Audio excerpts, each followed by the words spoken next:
Hi, I'm Nancy, and welcome to a place where time slows down, the coffee is always brewing, and the morning sunlight never fades.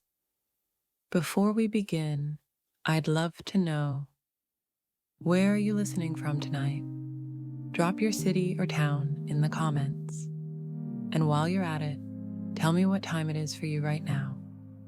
Are you in New York at 10 p.m.? In a quiet corner of Alberta at 1 a.m.? Maybe you're in Paris, Tokyo, or a sleepy suburb somewhere in between. It's always fascinating to see how we're all quietly connected. Strangers sharing a peaceful moment together, one soothing story at a time. Now, wherever you are and whatever the hour, I invite you to get comfortable. Put on your softest PJs, dim the lights, pull the blanket a little higher, or rest your head back gently. Let your body settle and your breathing slow. You're not in 2025 and beyond anymore.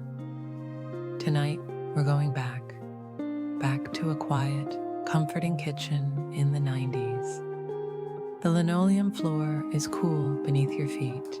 The yellow cabinets have a little chipping at the edges. The smell of bacon lingers in the air, and the toaster is halfway through a second batch of buttered toast. The sunlight is pouring in through lacy curtains. The fridge hums gently behind you. There's a cup of orange juice, and a box of Froot Loops sits open on the counter, just out of frame in your memory. It's the kind of morning you didn't realize you missed. So let yourself settle into the sounds, the textures, the rhythm of a time that may feel far away, but is never really gone. Let's begin. The house was still wrapped in sleep.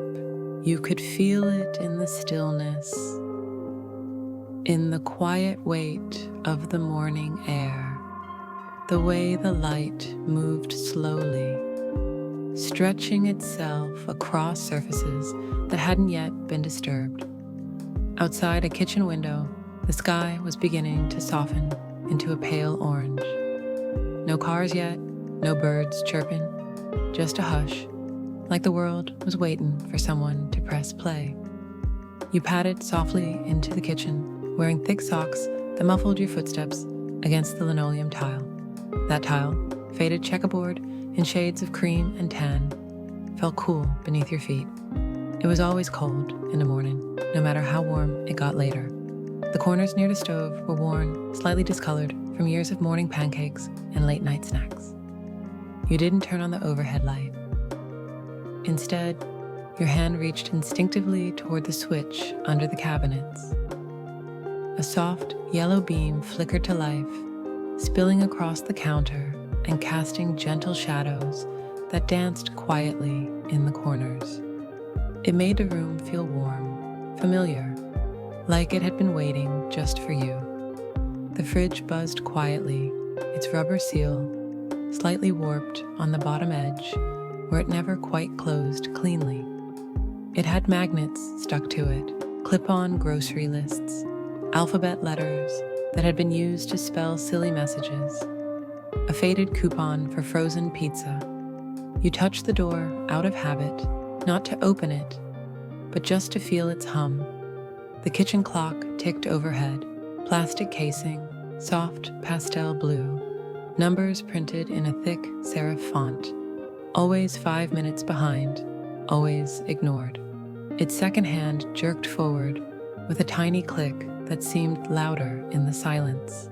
On the counter, the toaster sat polished but imperfect, a chrome two-slice model, its surface fingerprint smudged, its crumb tray barely holding itself in. One side had a little scorch mark from when someone accidentally left a slice in too long, a scar that told its own story. Next to it was a ceramic jar of utensils, wooden spoons leaning this way and that, a whisk curled at the top like a lazy ribbon. Beside it, a butter dish with just a sliver left, already soft from sitting out overnight. You opened the cabinet and pulled down a cereal bowl. It made a soft clink as it touched the counter, that gentle, glassy sound that somehow feels like morning. The bowl was cartooned. Maybe it had a Garfield face at the bottom, or a faded blue stripe that had started to chip at the rim. It didn't matter. It was the cereal bowl. You reached into the cupboard for a spoon, brushing past a stack of plastic tumblers, each one slightly warped from too many dishwasher runs. The cereal boxes were lined up on the counter. Froot Loops, Golden Grams, Shreddies, maybe even a box of King Vitamin if someone had gone rogue during the last grocery run. Some had their bags twisted and clipped with rubber bands. Others were wide open, folded in on themselves like tired hands trying to hold secrets. The table had leftovers from the day before, a folded napkin, a pencil, a Sears catalog someone had been flipping through.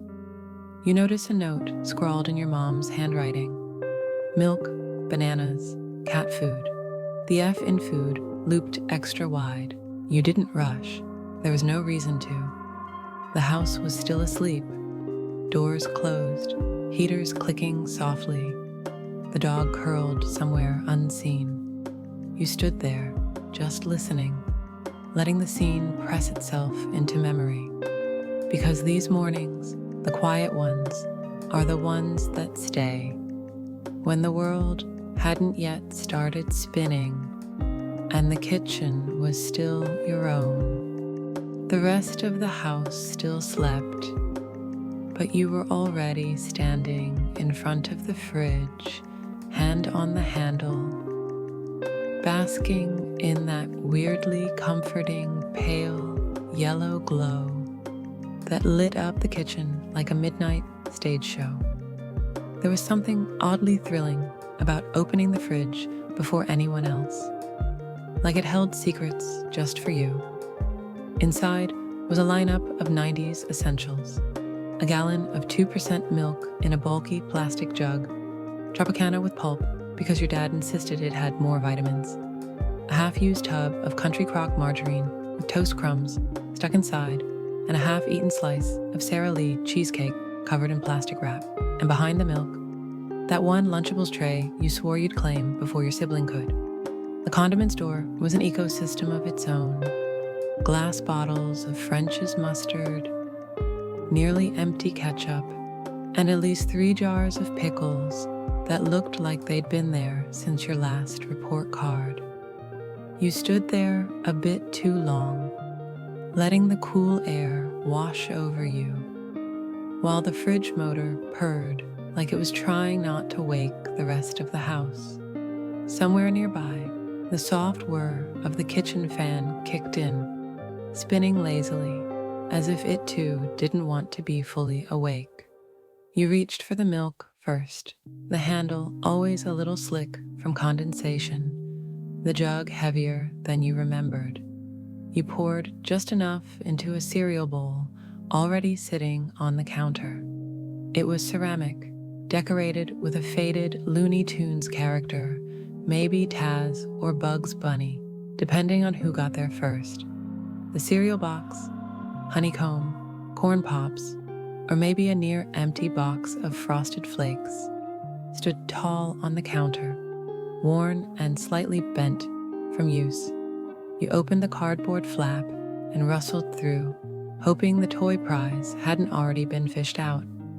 Those mini Nerf footballs or glow-in-the-dark, sticky hands were sacred treasure.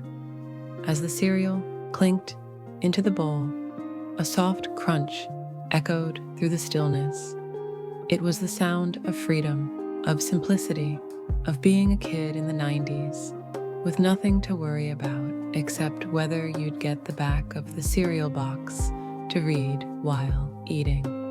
Behind you, the glow from the under cabinet light cast long shadows across the tiled floor.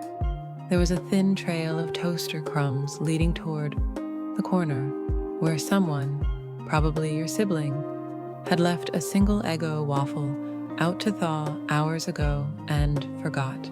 On the windowsill, a digital egg timer sat beside an old-school pepper shaker shaped like a chef. Both were slightly dusty, slightly leaning, like tiny kitchen guardians, keeping watch over your morning ritual. The toaster popped, even though you hadn't put anything in. Leftover warmth from yesterday's breakfast, maybe, or a phantom pop just for effect. Either way, it startled you just enough to glance around, confirming again that everyone else was still asleep. You took your first bite of cereal, soggy on one side, crunchy on the other. It was perfect. Not gourmet, not fancy, but perfect. And as you munched in the glow of the fridge and under cabinet light, you felt like you were exactly where you were supposed to be. In a house where mornings didn't start with chaos yet, but with the hush of a kitchen and the quiet joy of first dibs on breakfast. The kitchen was finally stirring with life. The house felt different now, brighter, more awake. Somewhere, a faucet squeaked, a cabinet door slammed lightly, and the familiar sound of a spoon clinking inside a bowl echoed like a morning bell. You remember breakfasts like these, thick slices of French toast made with slightly stale bread dipped in eggy cinnamon batter, fried just enough to get a crisp edge, a dusting of icing sugar sifted from a mesh tea strainer, not perfectly even, but perfect nonetheless. And maybe, if it was a Saturday, a drizzle of syrup pooling around the edges like a sweet moat. The buttered toast always came second, still warm, slightly soggy from too much raspberry jam. It would sit on a mismatched plate, often decorated with a faint chip from years of use, next to a plastic cup filled with chocolate milk. Not just any cup, a Garfield cup, or maybe one from McDonald's, with a Looney Tunes promo etched along the side, cloudy from dozens of dishwasher cycles. On the counter, the cereal lineup was a colorful parade of nostalgia. Boxes with bent cardboard flaps, sometimes held closed with a clothespin, or a chip clip that never really worked. Rice Krispies had a permanent home, their snap, crackle, and pop punctuating the silence as milk hit the bowl. Then there were the bold ones. Cinnamon Toast Crunch, with swirls that clung to every bite, or Apple Jacks with cinnamon, that weirdly cool cinnamon stick mascot who somehow made you root for him over Apple. There was Count Chocula, too, sitting next to Diggum Frog from Honey Smacks, his oversized spoon diving into a sea of puffed, sugary bites. And there was always that one tiny glass of orange juice. It wasn't optional, even if you hated pulp, even if you only wanted chocolate milk. The juice still made an appearance, in a glass no larger than a shot glass from a chilled Tropicana carton, with that weird plastic twist cap that snapped loudly when first opened. Sometimes a half-burnt waffle would pop up from the toaster like a surprise party you didn't want. You'd scrape off the darkest edges with a butter knife and pretend it was intentional. Add butter, maybe jam, maybe even whipped cream if you were lucky and it was left over from something your mom made last week. All of it felt like a ceremony. The smell of warm bread and cinnamon, the taste of peanut butter on toast that always stuck to the roof of your mouth, the cereal milk at the bottom of the bowl, never quite the same color it started as, and the TV in the background, barely audible but always there, playing reruns of Saved by the Bell or Bobby's World. The low hum of cartoon voices and laugh tracks was the kitchen's soundtrack. Breakfast wasn't just a meal, it was the official handoff from dreams to daylight. And In a 90s kitchen, it was always served with a side of magic. There's something oddly comforting about the quiet chaos of a lived-in kitchen, especially a kitchen from your childhood in the early 90s. It was never picture perfect, never staged, but it was yours, and its imperfections were a big part of the charm. The first thing you see, those rainbow-colored magnetic letters scattered across the fridge door. A few of them missing, others stuck sideways or jammed together to spell out nonsense words. Maybe your name used to be spelled out in capital letters, but now it's just do, because someone borrowed the G for something else. Above the fridge, there's a dusty cookie tin that hasn't seen cookies in years. It holds sewing supplies, or maybe batteries that no one's quite sure still work. The fridge hums gently, its surface plastered with school lunch menus, expired coupons, and that one Polaroid photo no one's dared to remove. Beside it, the kitchen wall phone is anchored in place, its beige cord coiled and tangled from years of spinning in every direction. Someone's drawn little stars and bubble letters on the notepad beside it. Reminders like "buy milk" scribbled in fading blue ink next to someone's attempt at writing "I 3 new kids" on the block. The silverware drawer never really closes all the way.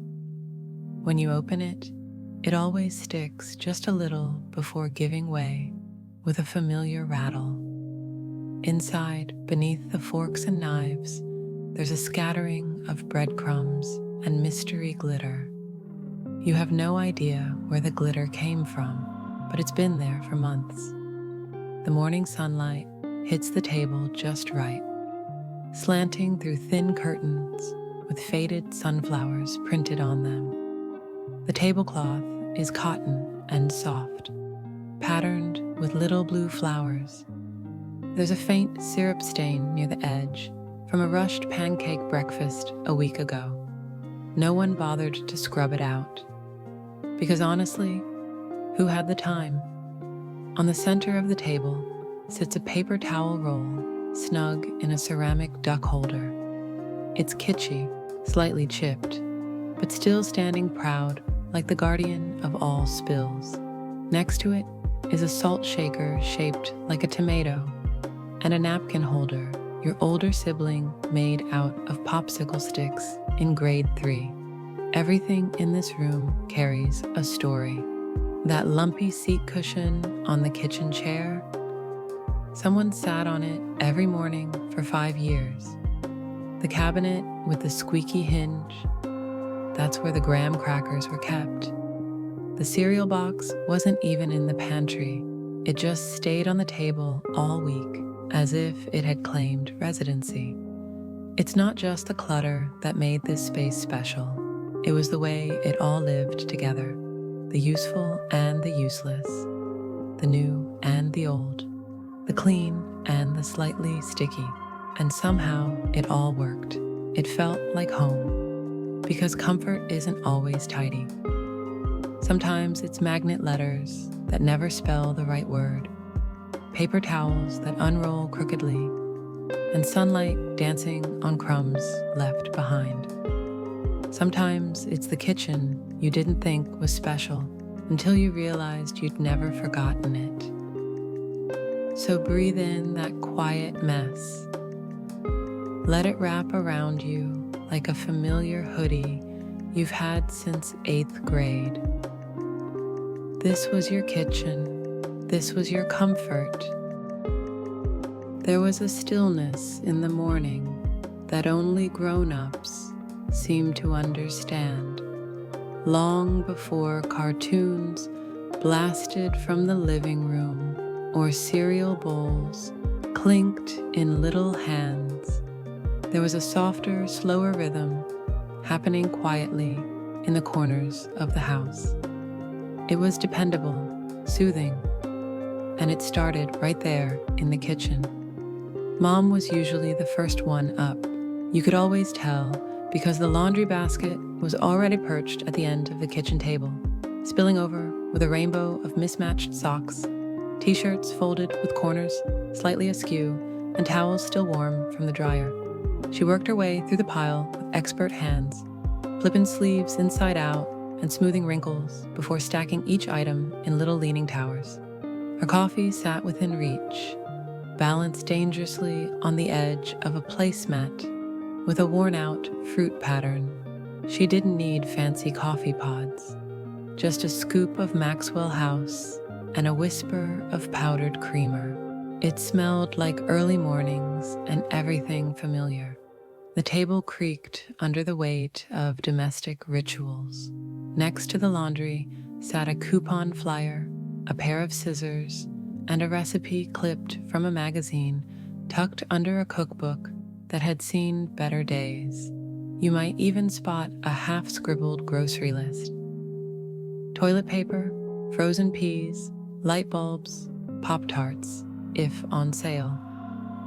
She'd pause every now and then to circle something with a pen that didn't quite work unless she scribbled on the edge of a napkin first.